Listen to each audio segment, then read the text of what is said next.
Hello everyone, Alien Volt here, and I am playing Recon Wildlands. And this is a closed beta. I've actually played this game in technical alphas before, but they were brief, and honestly the game was still being worked on, so it was really hard to get an opinion out there. Even if you couldn't show the video footage, you're not allowed to really talk about it because of the DNAs. But they actually released this in a closed beta, so I got an invite to that as well. And I'm really enjoying this game. And a lot of the worries that I had about the game have actually been fixed, like the graphics for one. In the technical tests, the graphics were very, very muddy. Looked like they were low resolution, low texture. That really is not the case this time around. This time around the game actually looks really well.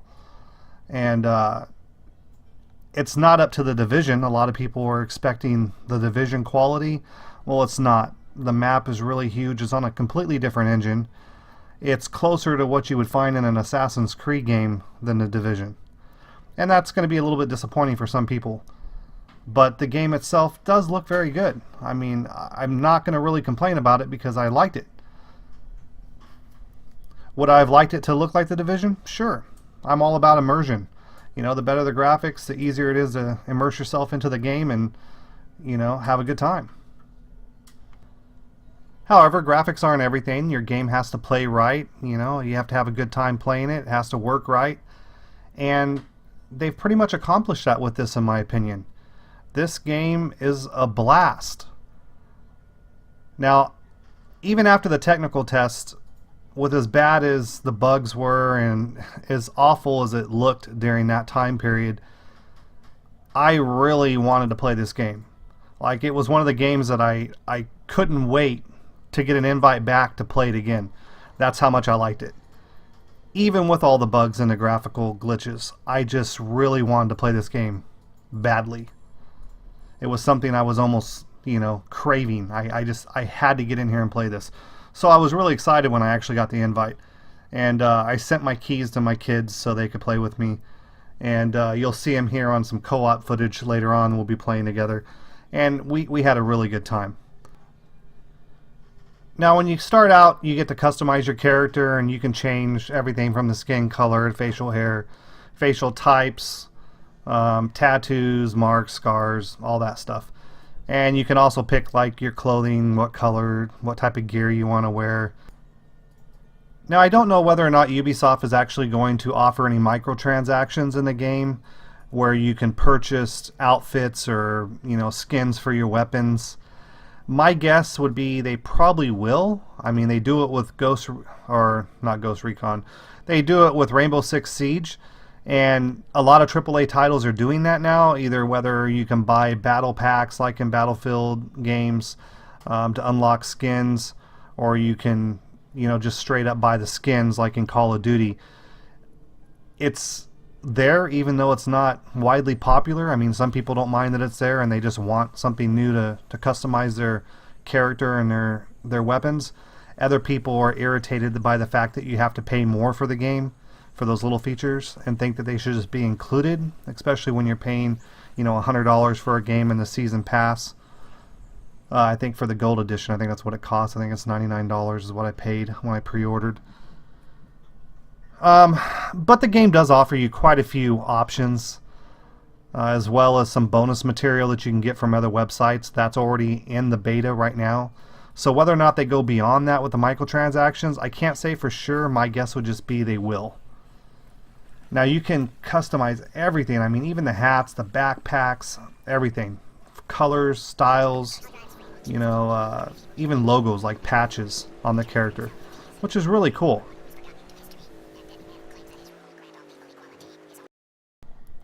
Alright, let's talk about the weapons. Now this is something that a lot of people are looking forward to. The weapons in this game actually break down quite a bit.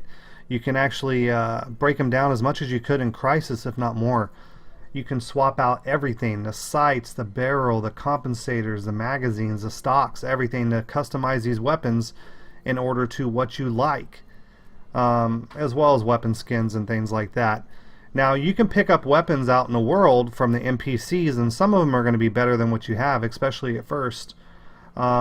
But the bad thing about that is that you don't get to keep them. It's not like a game where you pick up an enemy's weapon and all of a sudden now you own it, or you've earned it, so now you can select it in your loadout anytime you want.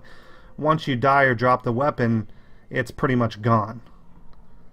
So these weapons, there are plenty of weapons to actually unlock, but these weapons that you actually unlock in the game are found through missions and crates. Usually in crates. Almost all of my weapons were found in crates, with the exception of I think maybe one that I got at the end of a mission, but it was like outside of the mission area, so it could have, you know, technically counted as a crate as well. But you just find these loot crates like this on the screen, this weapon crate, and then you go into your inventory and you can swap it out right then. You don't have to go back to a base or anything. You can just go into your inventory and actually select the weapon that you want. And once you have it, if you've picked up any other attachments for it along the way, they're going to be there and available for you to swap out. So if you picked up a scope and you found a sniper rifle, you can automatically put the scope on the sniper rifle, which is pretty cool.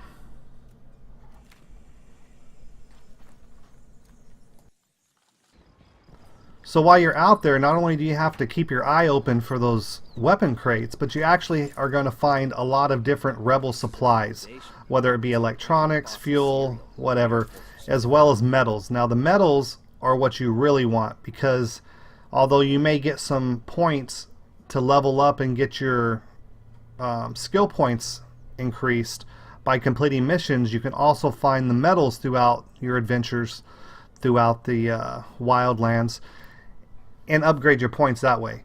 So you're going to really want to hunt these things down. You got to pay attention to your radar, because that's basically going to be a requirement. You're really going to want to unlock all these skills, and to do so you have to find everything, because it's going to take some time.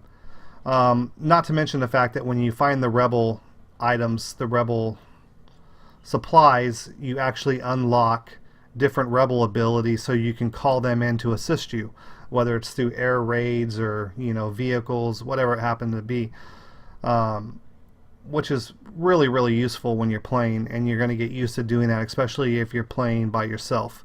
Now if you're playing co-op, you may not use it quite as much because you're going to be playing with your friends, but the odds are it's still going to come in pretty handy. Alright, do not get too close this time. Yeah, guys. No, this time let's I need sneak in. someone to stay. The entire game is set up very similar to Far Cry. It's one large map with different sections, or zones rather, that you go into as you need to quest there. My understanding is that the map is completely open world, so there shouldn't be any restrictions as far as traveling to the zone prior to getting a quest if you want to. At least I hope it's not.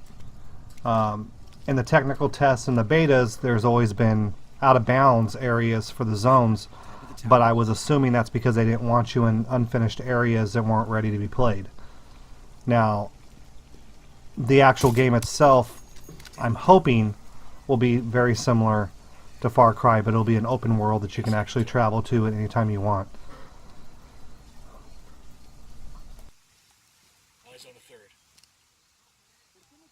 Eyes on 2 Unidad soldiers in the bunker. Alright, so Ghost Recon is a game that you normally play either cooperatively or you're going to play by yourself with AI.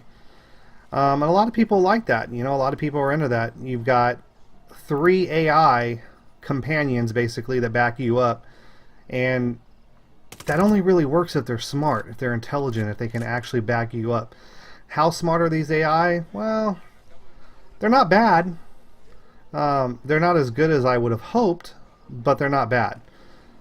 Now, one thing that I really like about it is that you can set up shots, and when you take out a shot like I just did right there, your AI partner will actually take out the other target, and it's really, really useful. I mean, it really comes in handy, but on the same token, you can't set up 4 shots at the same time.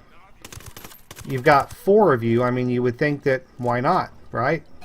Why not be able to tag 3 other targets other than the one you plan on taking out, and have your teammates all take them out at the same time?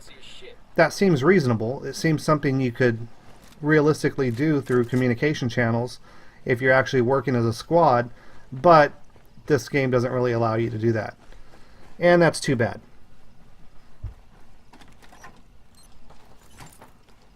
But overall, the AI is pretty intelligent, but you have to remember as well is that you have the controls for them. Now, you have to actually tell them to attack if you want them to run in and attack. If you want them to fall back, you give them the command to fall back. If you don't do that, they're not going to do it on their own, and they may end up dying. Now, the other thing that I really wish they would do is if they were a little bit more intelligent, if you were in trouble and you're in a firefight and you get noticed and you've got multiple targets on you, I wish they would attack. Also, if an enemy target just gets near you, I wish they would attack. That doesn't always happen. They won't attack unless you give the command to attack or unless you engage in combat. So you can have an enemy walk right up on you, target you, and kill you while your AI are standing there next to you and not do anything at all. To me, that's a little bit problematic when you're playing the game. It's a little bit disappointing. You want them to be a little bit more intelligent than that, but they're not. So you really have to still watch out. It's not they're not people, so they're not going to see these things. You could wind up getting yourself into trouble really easy by counting too much on the AI. Don't over rely on them. That's pretty much the bottom line. They're not that intelligent, although they're decently intelligent. They're not going to stand around when you're in a firefight and do nothing, but at the same time, they're not going to engage to save you. So it's not perfect, but it's a pretty good system. And I enjoy having them. I mean, I enjoy playing with them. I have no problems playing with this game in a solo mode, playing with the AI. I mean, they work well enough that I can get all my missions done, and I don't really have a hard time doing it, even playing on the highest difficulty levels. It was still fun and enjoyable for me.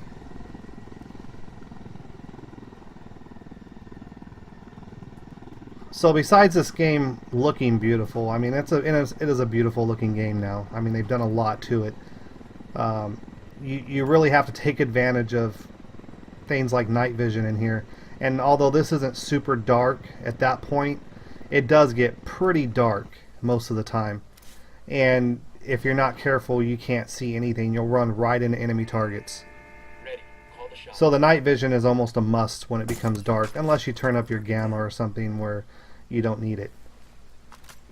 But the map is huge. I mean, we only played on a small section of it, and you couldn't really go outside of those limits, otherwise, you know, it'd just kill you.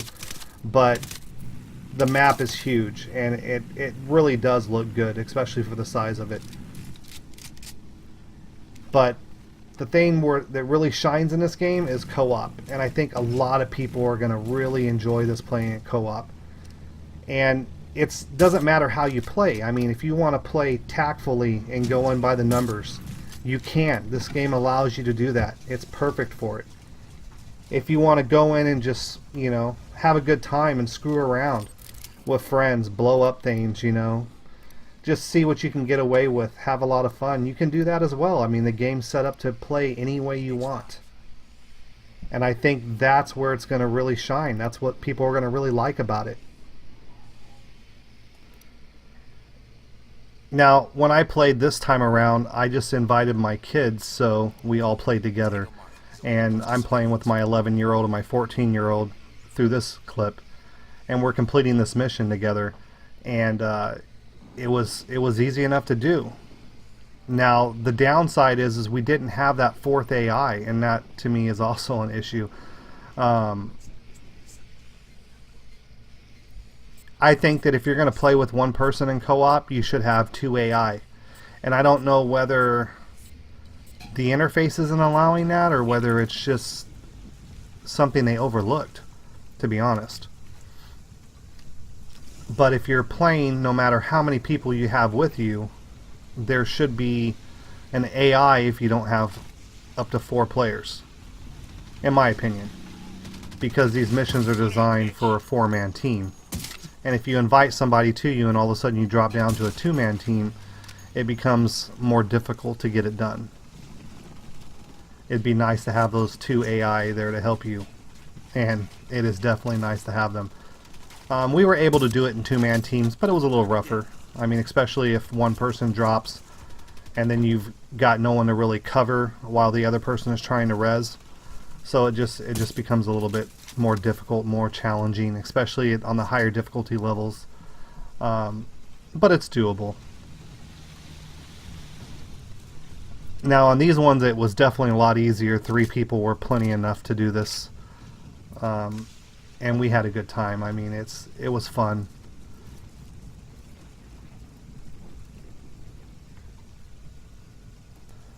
Now that's not to say that you're not going to find bugs in this, because even though they've eliminated a lot of the bugs and the problems that made the game unplayable in some of the technical tests and the alphas, there are still bugs left in this game, and that's unfortunate because it's getting ready to release soon.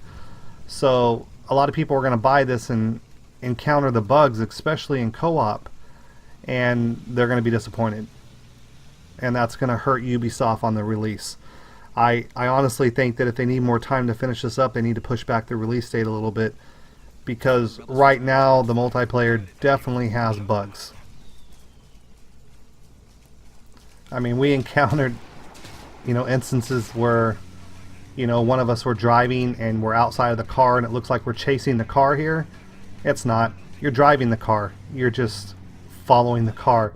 Other times where, you know, it almost lose sync with the characters, so Waiting for one revive, person standing 30 next to you seconds. couldn't res you or couldn't see you because to them you were in another room or another location, and so they were absolutely no help. So then the other person had to come who could see you and actually res you.